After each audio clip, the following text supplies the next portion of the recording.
मेरा नाम विक्रम है। मैं एक पिछड़े हुए गांव में रहता था, जहां के अपने अलग ही नियम और कानून हैं। हमारे गांव में सरपंच जी के बड़े सख्त उसूल होते थे। अगर कोई भी सरपंच जी के खिलाफ जाता तो उसको सज़ा ज़रूर मिलती थी। मैं सरपंच जी के घर में नौकर था।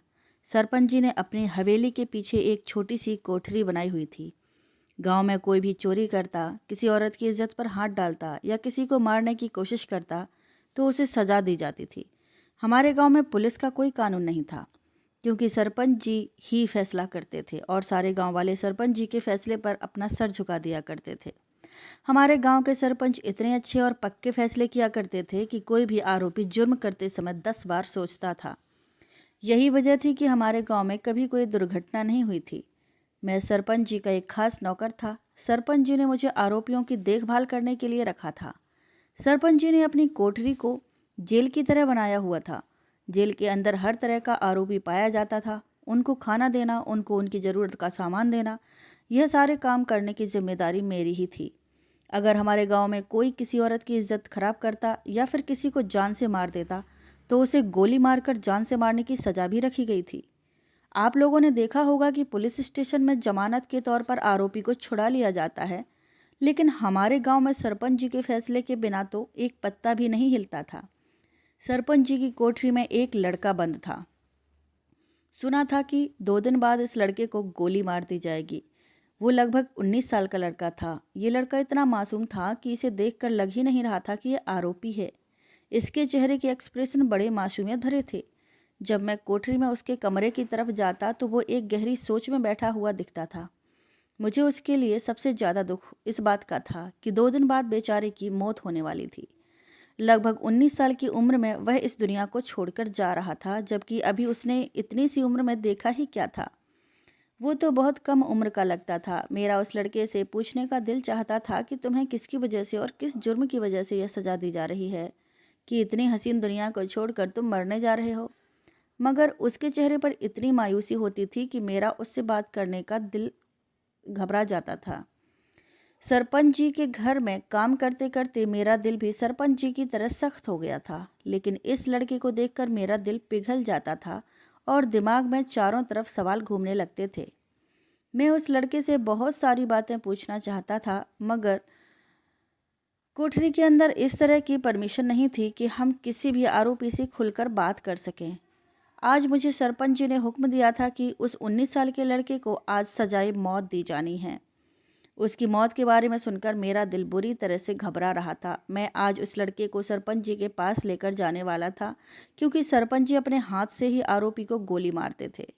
मेरा दिल उस लड़के के लिए परेशान भी हो रहा था। मैंने सोचा कि अभी इसको गोली लगने में टाइम है, अभी सरपंच जी भी किसी काम में बिजी हैं, इसलिए मैं इस लड़के से पूछना चाहता हूँ कि आखिर इसने क्या गुनाह किया है।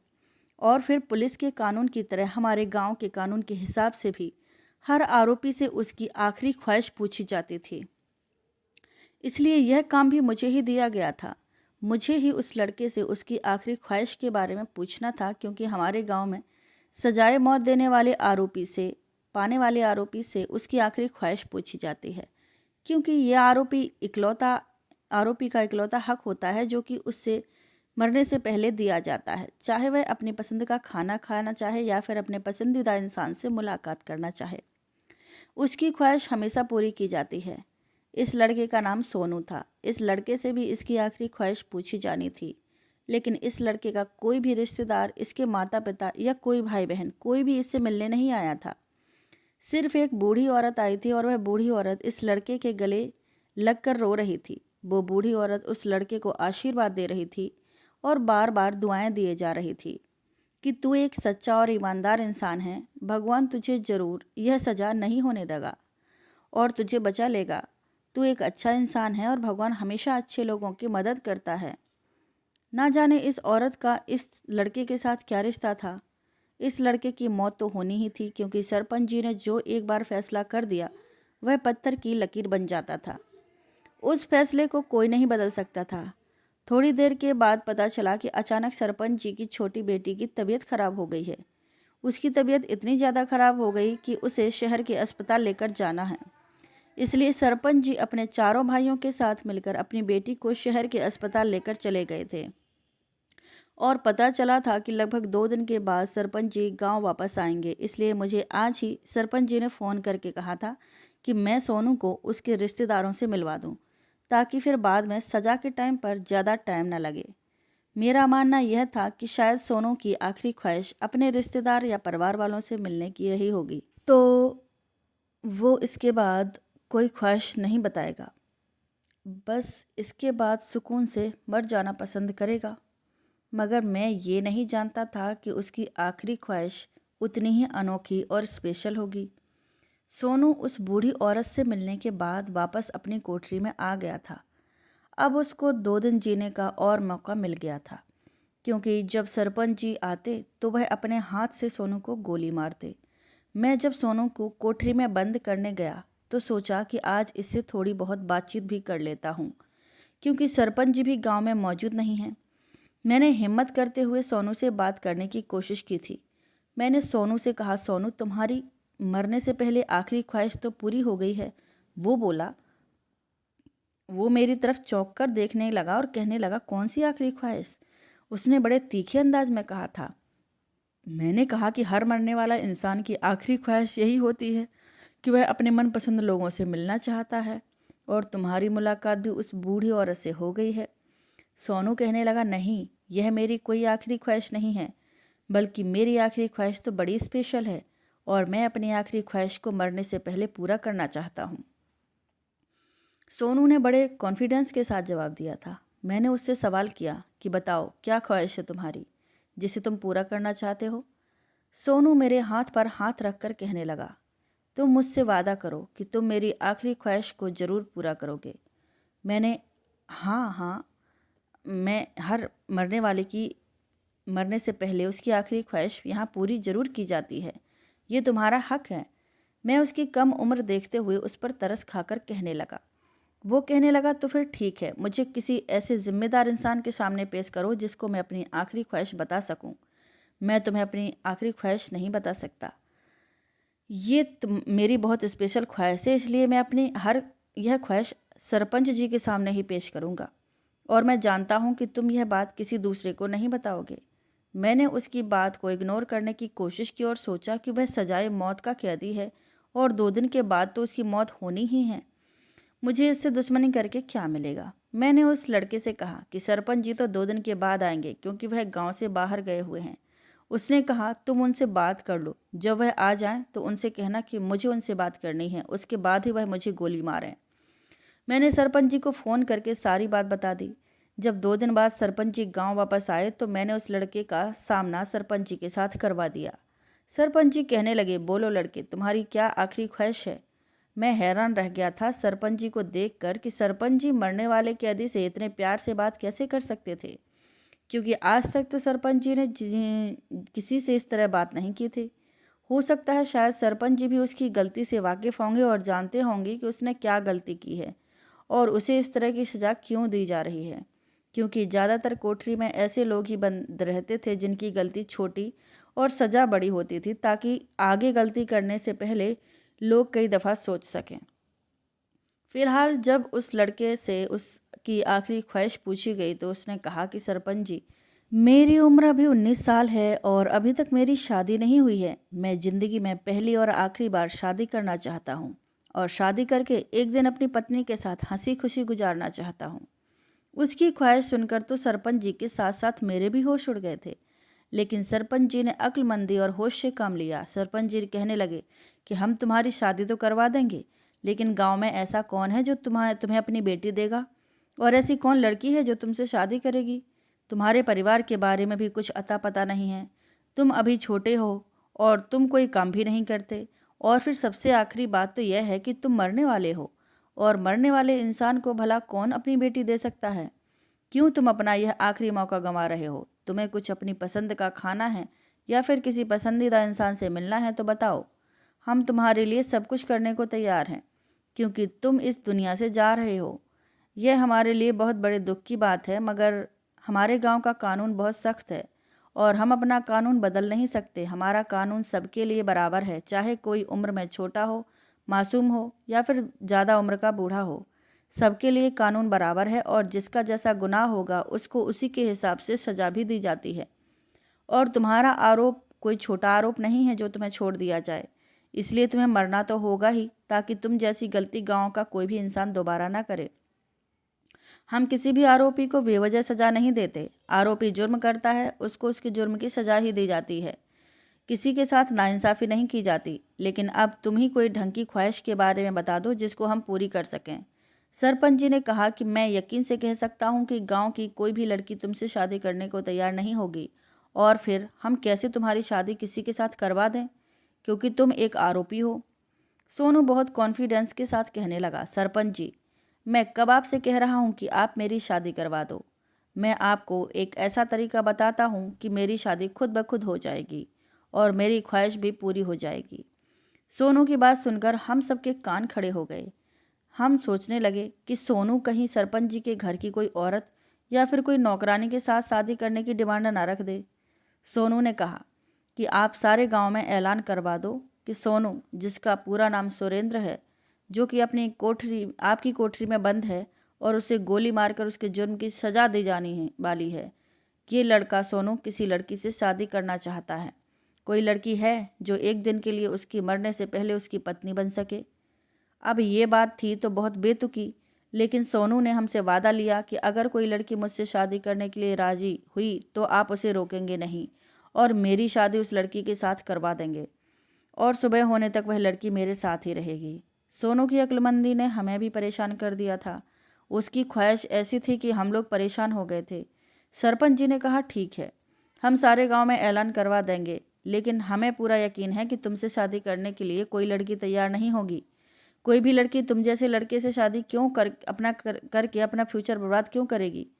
एक दिन तुम्हारी पत्नी बनने के लिए क्यों वह अपने परिवार वालों के खिलाफ जाएगी।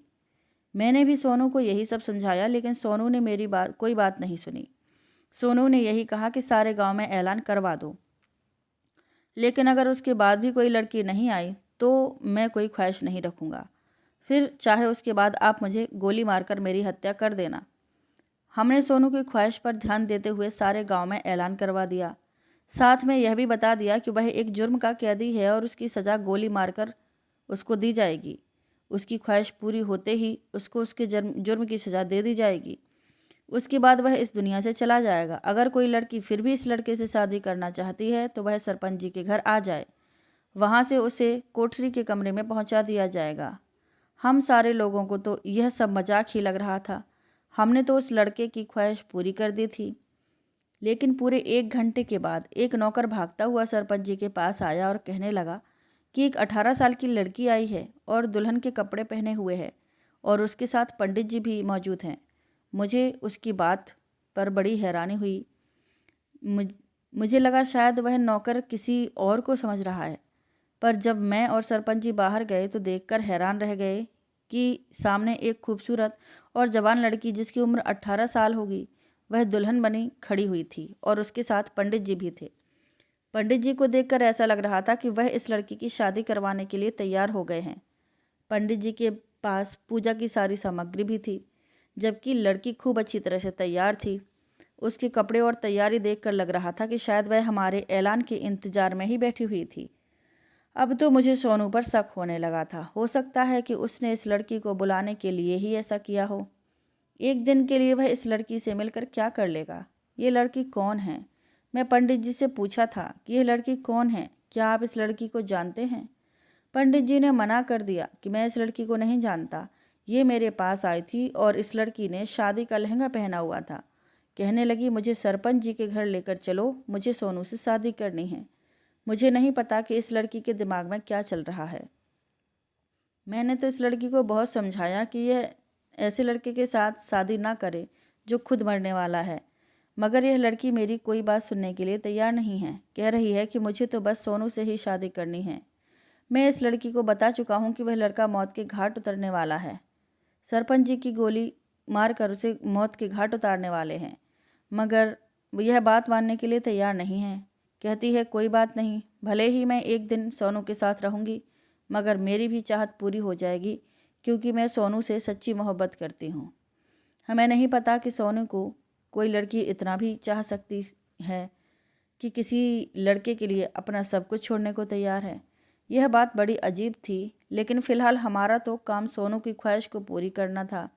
हमने किसी बात पर कोई ऐतराज़ नहीं किया। पंडित जी को बुलाया गया और सोनू को उसकी कोठी के कमरे से बाहर लेकर आया गया। पंडित जी ने पूजा की तैयारी शुरू करी और सारी रस्में हो जाने के बाद उसकी शादी कर दी गई।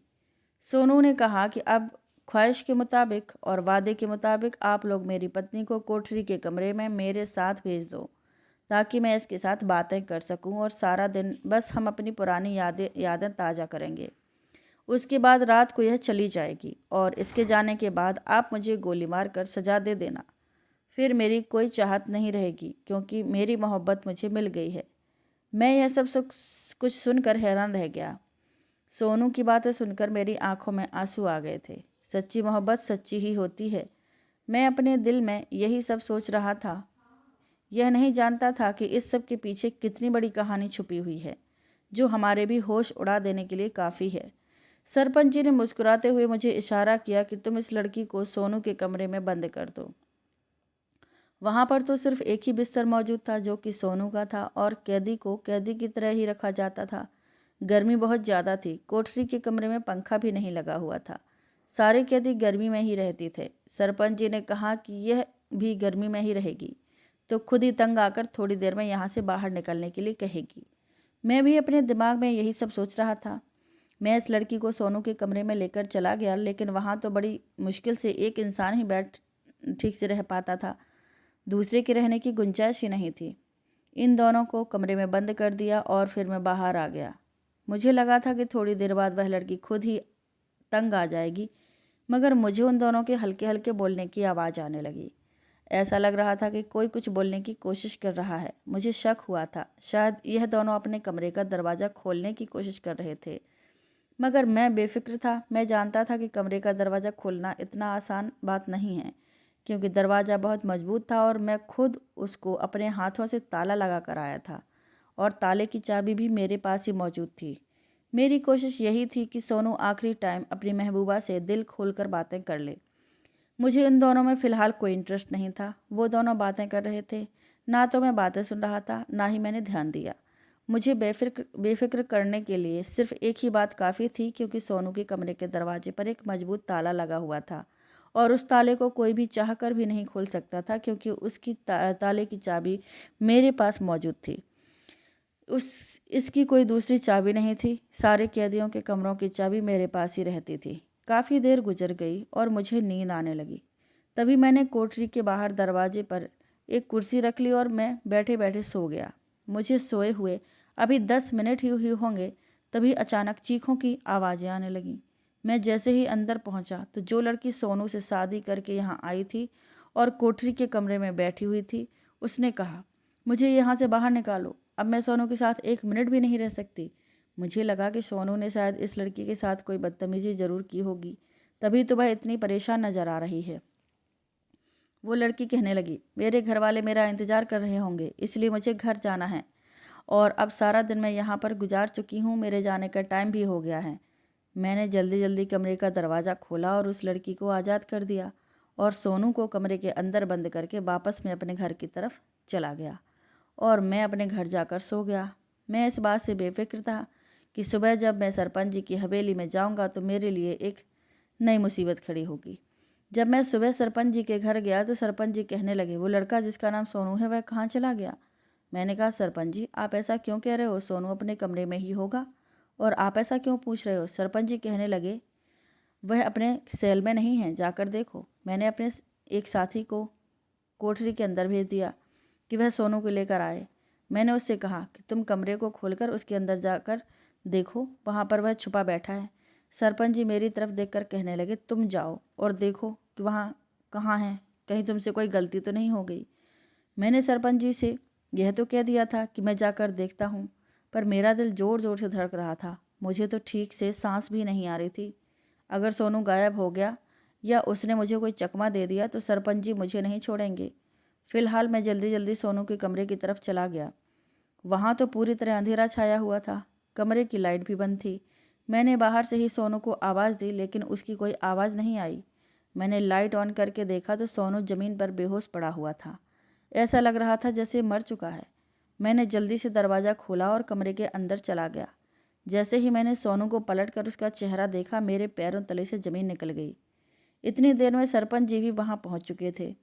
उन्होंने भी उस लड़के की तरफ देखा तो उनके भी होश उड़ गए थे। सरपंच जी मुझे डांटने लगे, कहने लगे, तुम्हारे अंदर इतनी अकल नहीं है कि कोई तुम्हें बेवकूफ़ बना रहा है और कोई नहीं, कौन नहीं। तुम्हें यहाँ पर काम करते हुए कितने साल हो गए हैं, मगर अभी तक तुम्हें लोगों को पहचानने की समझ नहीं आई। शर्म आनी चाहिए तुम्हें। पता नहीं तुम्हारा ध्यान कहाँ रहता है। सरपंच जी कहने लगे, अगर गांव वालों को यह बात पता चल गई कि यह लड़का भाग गया है तो सारे गांव में हमारी बेइज्जती हो जाएगी। मेरा दिल चाह रहा था कि सामने लेटी हुई लड़की को उठाकर फेंक दूं।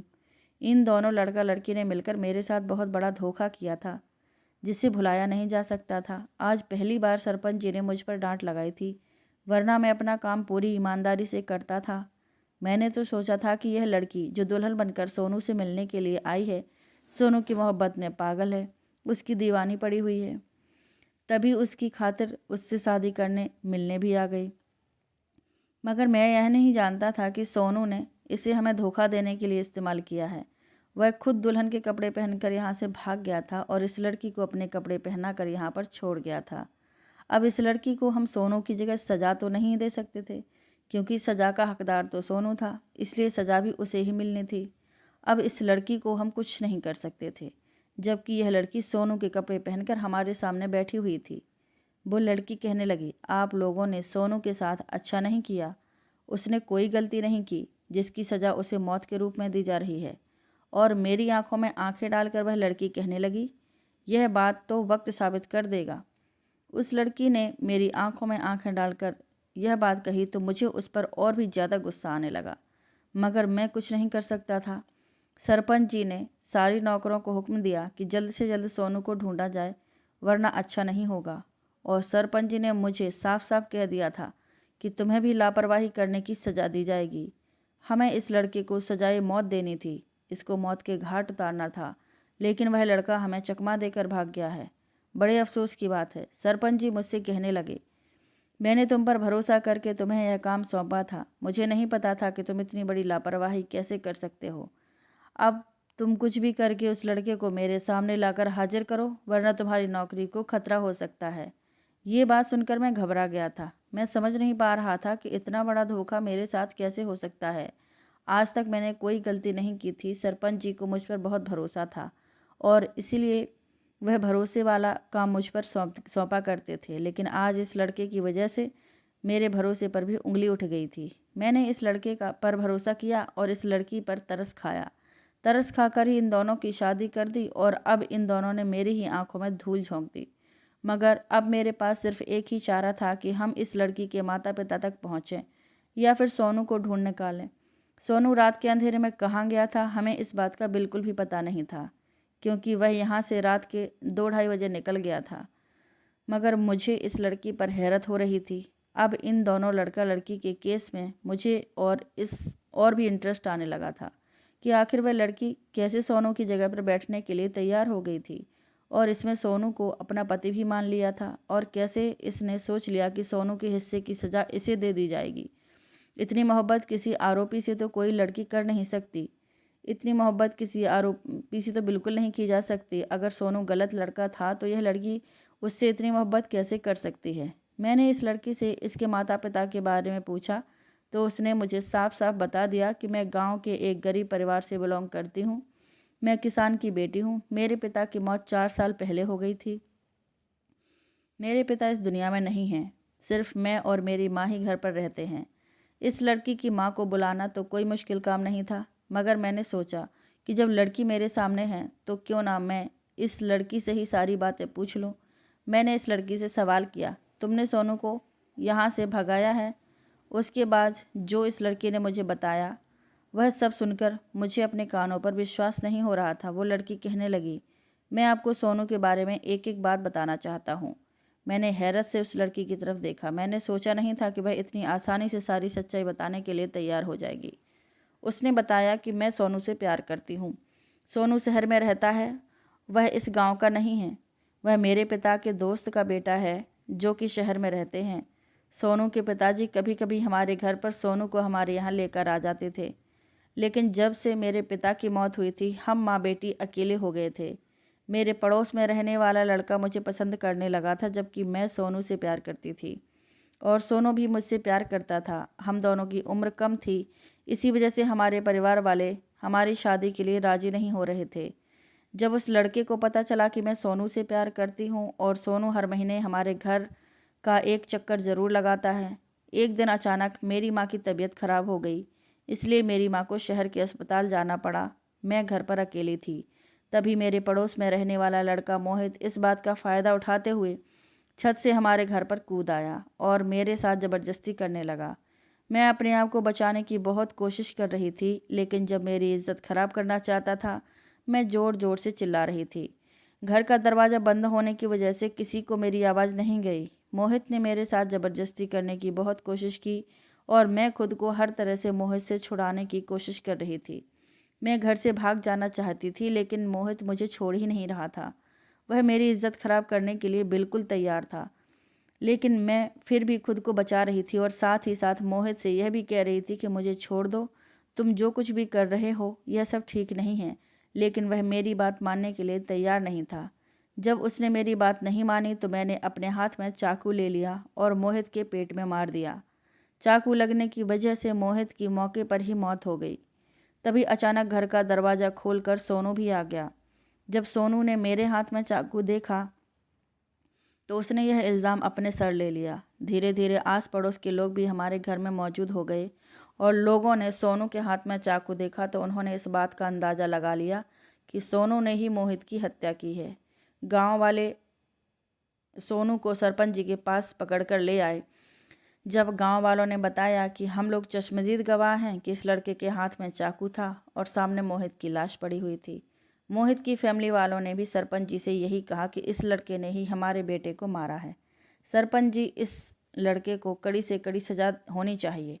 अब जब सारे सबूत और गवाह सोनू की तरफ इशारा कर रहे थे तब सरपंच जी ने सोनू की मौत की सज़ा सुना दी। मैं भी अपना मुंह नहीं खोल सकती थी, क्योंकि मैं जवान लड़की थी और अगर मैं सब कुछ सच सच बता देती तो मेरी माँ जीते जी मर जाती। सोनू मुझसे बहुत प्यार करता है, इसलिए उसने मेरा जुर्म अपने सर ले लिया। मैंने उस लड़की से सवाल किया, तो फिर तुमने यह नाटक क्यों किया? क्या तुमने हम सबको चकमा देने के लिए, सोनू को यहाँ से भगाने के लिए ऐसा किया है? वो लड़की कहने लगी। मेरी बात का यकीन करो, ऐसा कुछ नहीं है। सोनू आज रात तक वापस आ जाएगा। वह मुझे यहाँ ऐसी हालत में नहीं देख सकता और जाहिर सी बात है कि अब तो मेरी उसके साथ शादी भी हो गई है। मैं उसकी जिम्मेदारी हूँ। वह अपनी जिम्मेदारी को कभी भी छोड़कर बुज़दिलों की तरह नहीं भागेगा और ना ही वो हार मानकर भाग जाने वालों में से है। उस लड़की की बातें सुनकर मैं हैरान रह गया था। फिर उसके बाद जो उसने मुझसे कहानी सुनाई थी वह तो साथ सच में बहुत परेशान कर देने वाली थी। उस लड़की ने कहा कि अब आप ही बताओ कि इसमें किसकी गलती है। वो कहने लगी, अगर हम लोग अमीर होते, हमारे हाथ में भी तो कोई ताकत होती, तो हम जल्दी से सोनू को बचा लेते। सोनू ने जो भी किया वह मुझे बचाने के लिए किया। जितनी भी गलती है वह मेरी है। सोनू ने मेरा इल्ज़ाम ही तो अपने सर कर लिया। आखिर मैं भी उस टाइम क्या करती? अगर मैं गांव वालों को सच बता देती, कोई मेरी बात पर यकीन नहीं करता और साथ ही साथ मेरी बेइज्जती भी होती। मगर जबकि मोहित के परिवार वाले ताकतवर थे, इसलिए उन्होंने सोनू की ज़िंदगी बर्बाद करने का फैसला कर लिया। मोहित को तो मौके पर ही मौत हो गई थी। मोहित के घर वालों अपने बेटे की मौत पर बहुत भड़के हुए थे, इसलिए वह सोनू को सज़ा दिलवाना चाहते थे और फिर सारे सबूत भी सोनू की तरफ ही इशारा कर रहे थे। आखिरकार सोनू को सरपंच जी ने कैद कर दिया और मौत की सज़ा सुना दी। अब अगर वह यहाँ से निकल भी जाता तो गांव वाले उसे कभी जिंदा नहीं छोड़ते। हालांकि कसूर सोनू का नहीं था, कसूर तो मोहित का था, जो मेरी इज्जत पर हाथ डाल रहा था और जिसने मुझे उसकी जान लेने पर मजबूर कर दिया। सोनू मुझसे शादी करना चाहता था। मेरी मोहब्बत निभाने के लिए उसने मेरा साथ दिया। उसने गांव में शादी के लिए ऐलान इसीलिए करवाया ताकि मैं ये ऐलान सुनकर उससे शादी करने के लिए आ सकूं। मैंने ठान लिया था कि मैं अपने सोनू को सज़ा नहीं होने दूंगी। मेरी माँ का भी यही कहना है कि हम सोनू को बचा कर ही रहेंगे। मैं इसलिए यहाँ पर आई और मैंने यह प्लान बनाया। मैंने यहाँ से सोनू को अपने कपड़े पहनाकर भगा दिया ताकि वह अपनी बेगुनाही के लिए सबूत इकट्ठे कर सके।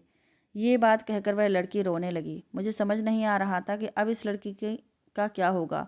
अब हमें सोनू के आने का इंतजार था। सोनू अपने साथ शहर से वकील करके लेकर आया। भगवान की कृपा से वकील ने सरपंच जी के सामने बैठकर बात की और उनको सारी हकीकत बताई। तब सरपंच जी ने इस लड़की को बुलवाया और लड़की ने जाकर सारी बात सच सच बता दी। सरपंच जी लड़की की बात पर भरोसा नहीं कर पा रहे थे, इसलिए लड़की की कुछ सहेलियों को बुलाया गया, जिन्होंने गवाही दी कि जब यह लड़की घर से बाहर निकलती थी तो मोहित की नज़र हमेशा इस लड़की पर रहती थी। इस बात से यह साबित होता था कि मोहित काफ़ी दिनों से इस लड़की का पीछा कर रहा था और मौके की तलाश में था कि कब इसकी इज्जत पर हाथ डाल सके। लेकिन जब उसको यह बात पता चली कि इस लड़की की माँ घर पर मौजूद नहीं है और घर में लड़की अकेली है, तब वह मौका पाकर इसके घर में घुस आया और लड़की की इज्जत पर हाथ डालने लगा। अपनी इज्जत बचाने की खातिर लड़के ने चाकू घोंपकर उस लड़के की हत्या कर दी और मौके पर ही सोनू मर गया। मौके पर ही सोनू आ गया तो सोनू ने इस लड़की का इल्ज़ाम अपने सर ले लिया। लेकिन आखिर लड़की भी क्या कर सकती है, अपनी इज्जत बचाने की खातिर उसने मोहित की हत्या कर दी, क्योंकि मोहित किसी भी हाल में लड़की की बात सुनने को तैयार नहीं था। ये सारी बातें जब सरपंच जी के सामने पेश की गईं तो सरपंच जी ने फैसला किया कि ना कसूरवार लड़की है और ना ही कसूरवार लड़का है। कसूरवार तो मोहित था, जिसने गांव की जवान लड़की पर गंदी नज़र डाली। गांव की बाकी लड़कियों ने भी यही गवाही दी कि मोहित इस लड़की पर ही नहीं बल्कि काफ़ी सारी लड़कियों पर गंदी नज़र रखता था। वह हर लड़की को गंदी नज़र से देखता था, जिस वजह से लड़कियां उसके सामने आने से डरती थीं। सरपंच जी ने भी ठान लिया कि लड़का या लड़की दोनों में से किसी को भी सज़ा नहीं दी जाएगी और हत्या के मामले को यहीं पर रद्द कर दिया जाएगा। जब गांव वालों के सामने यह बात आई तो सोनू को बाइज्जत उसके शहर जाने की इजाज़त दी गई और सरपंच जी ने खुद सोनू की शादी दोबारा से उस लड़की के साथ खूब धूमधाम से कराई। मोहित के घर वाले अपने बेटे की गलती पर काफ़ी शर्मिंदा थे और उन्होंने सोनू से भी माफ़ी मांगी, जिन्होंने एक बेगुनाह लड़के को मौत के रास्ते तक पहुंचा दिया था। लेकिन भगवान की कृपा से सोनू की मौत टल गई और अब वह अपनी पत्नी के साथ बहुत खुश है कि सुना है उस लड़की को लेकर शहर चला गया है। सरपंच जी ने सोनू से माफ़ी मांगी और कहा कि अच्छा हुआ तुम सबूत इकट्ठे करने के लिए यहाँ से भाग गए। अगर मैं तुम्हें गोली मार देता तो मुझे सारी ज़िंदगी अफसोस रहता कि मैंने एक बेगुनाह को सजा दी। फिलहाल वह दोनों पति पत्नी अब अपनी अच्छी और खुशहाल ज़िंदगी जी रहे हैं और मेरी नौकरी भी बच गई। मैं अपना काम अब बड़ी ईमानदारी और ध्यान से करता हूँ ताकि फिर से कोई सोनू जैसा ना आ जाए जो मुझे चकमा दे दे और मेरी नौकरी खतरे में पड़ जाए। दोस्तों, उम्मीद करती हूँ आपको हमारी कहानी पसंद आई होगी। कहानी पसंद आई हो तो वीडियो को लाइक करें, चैनल पर नए हो तो चैनल को सब्सक्राइब करें और हाँ, नोटिफिकेशन बेल को ज़रूर दबाएं ताकि अगली अपडेट आपको सबसे पहले मिले। धन्यवाद।